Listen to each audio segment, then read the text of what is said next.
Bonjour et bienvenue dans cette vidéo de revue d'actualité du mois d'avril 2024.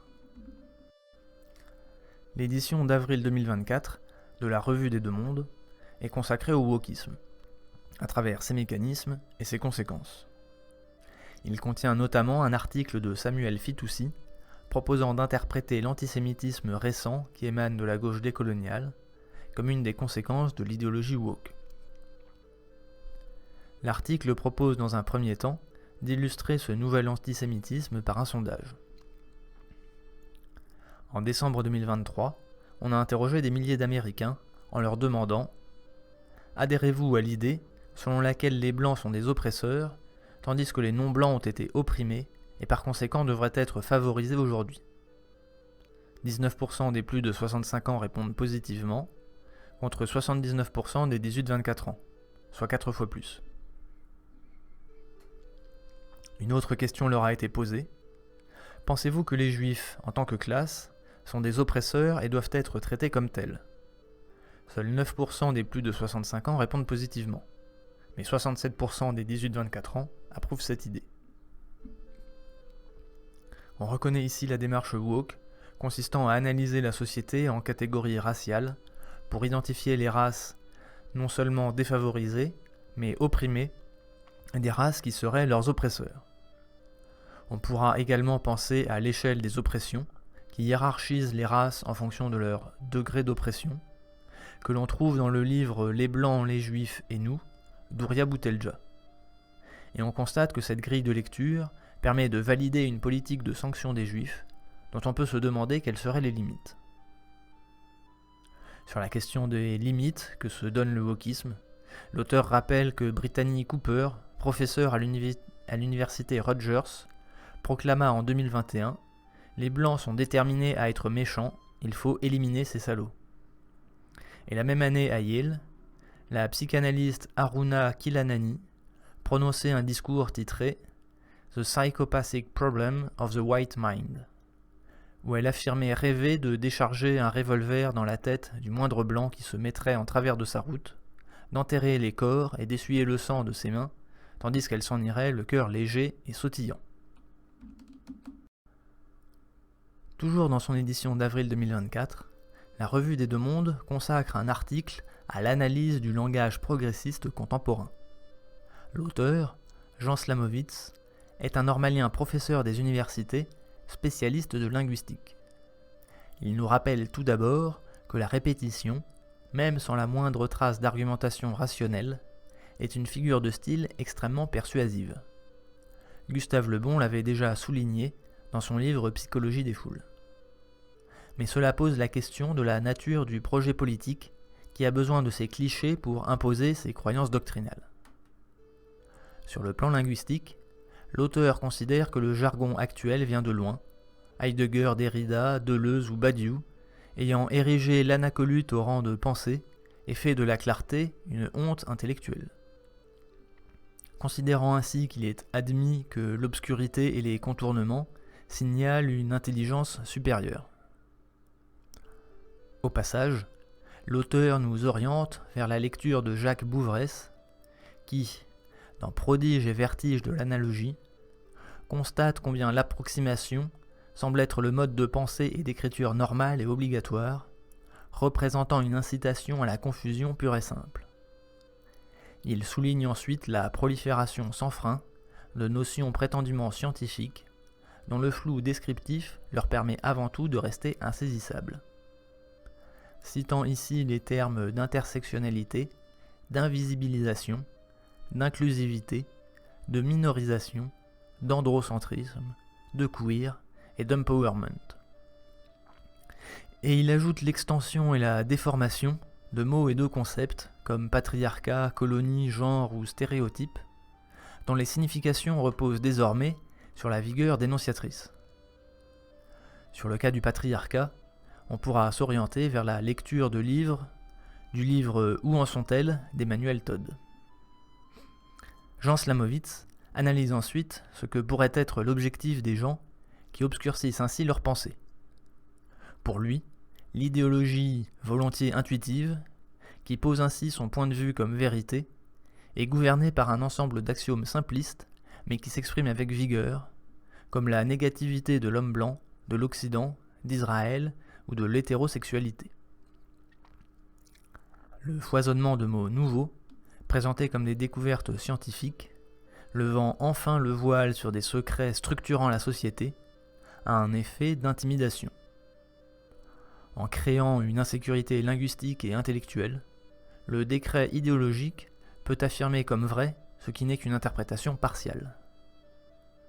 L'obscurcissement néologique, où la fragilité blanche côtoie le mansplaining, l'hétéronormativité, l'androcène ou la fluidité de genre, possède une capacité d'injonction très forte, suggérant un parcours initiatique nécessaire pour être enfin déconstruit. Il fait de l'innovation et de la jeunesse des valeurs en soi et frappe de péremption l'ensemble de la culture. En définissant ces polarités antagonistes, on ne fait pas œuvre sociologique, mais on définit le cadre d'une opposition politique. La gauche semble ainsi abandonner le rationalisme, car c'est toute l'histoire de la médecine, de la biologie et de la psychologie qui est censée se plier devant ce vocabulaire pseudo-savant. Le traitement reçu par les études historiques menées en Europe témoigne également de l'abandon de la science au profit de l'émotion, qui peut nous faire craindre un retour à de l'obscurantisme. Car il est reproché aux Européens qui étudient les autres d'entreprendre une démarche coloniale, tandis que ceux qui étudient l'Europe sont accusés d'ethnocentrisme et de rejet de l'autre. De tels raisonnements essentialistes, sans fondement épistémologique, se réduisent finalement à la simple insinuation d'une malveillance intrinsèque. Dans son numéro d'avril 2024, Le Monde diplomatique consacre un dossier entier à l'Inde. En novembre 2023, le ministère de la Justice américain révèle l'existence d'un projet des services secrets indiens d'assassiner sur le territoire américain des opposants sikhs. Depuis son accession à la tête du gouvernement fédéral en 2014, Narendra Modi chasse les grandes organisations non gouvernementales comme Amnesty International, Greenpeace ou Oxfam. L'Inde jouit manifestement d'une certaine mansuétude, en raison de ses relations avec l'Occident, car elle constitue un contrepoids potentiel à l'expansion de la Chine. C'est d'autant plus surprenant que l'Inde est membre fondateur des BRICS et participe à l'Organisation de coopération de Shanghai, deux structures par lesquelles les puissances du Sud tentent de peser sur l'ordre international. L'Inde a donc une posture ambiguë. Au milieu des années 2000, elle est devenue le premier client de l'industrie d'armement israélien. Et cette alliance s'est accentuée depuis l'accès au pouvoir de Narendra Modi, avec la formation de la police indienne, l'utilisation du logiciel espion Pegasus et un accord pour l'envoi de travailleurs indiens en Israël pour remplacer les travailleurs palestiniens dont Israël se méfie. Alors pourquoi tant de bienveillance à l'écart d'une Inde qui joue manifestement un double jeu ?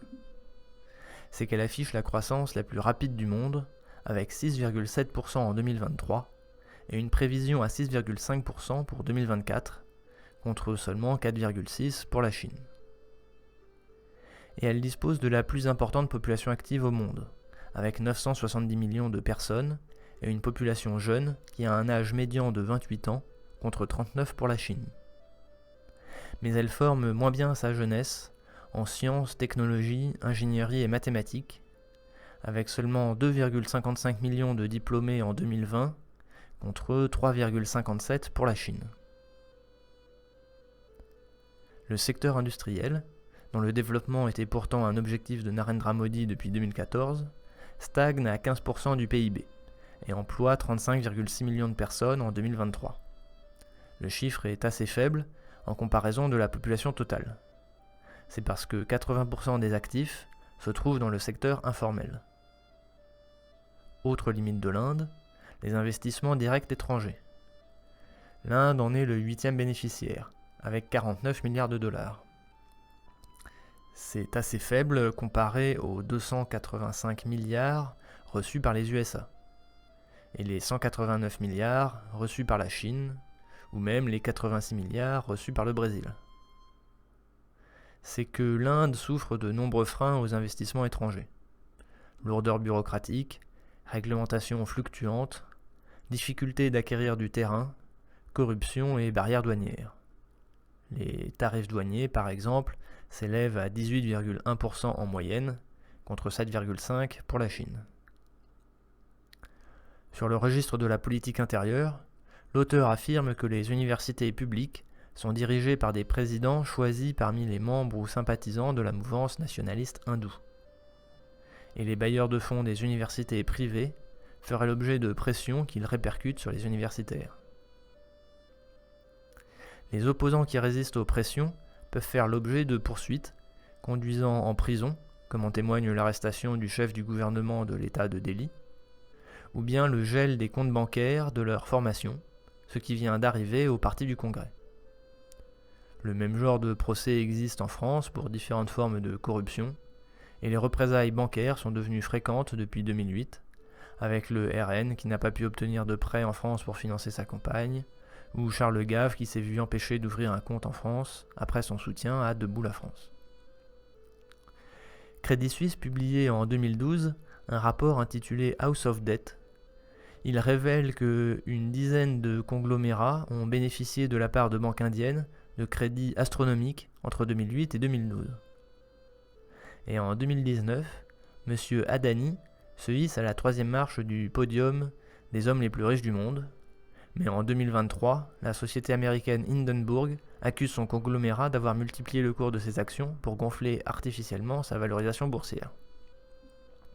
Gautam Adani est un ami de M. Modi depuis 2002. À la suite des pogroms anti-musulmans, M. Adani fait partie des rares soutiens de M. Modi au sein de la Confédération de l'industrie indienne. La collusion entre le monde politique et le monde économique est manifestement un problème en Inde. Au revoir, et rendez-vous dans une prochaine vidéo pour plus d'informations.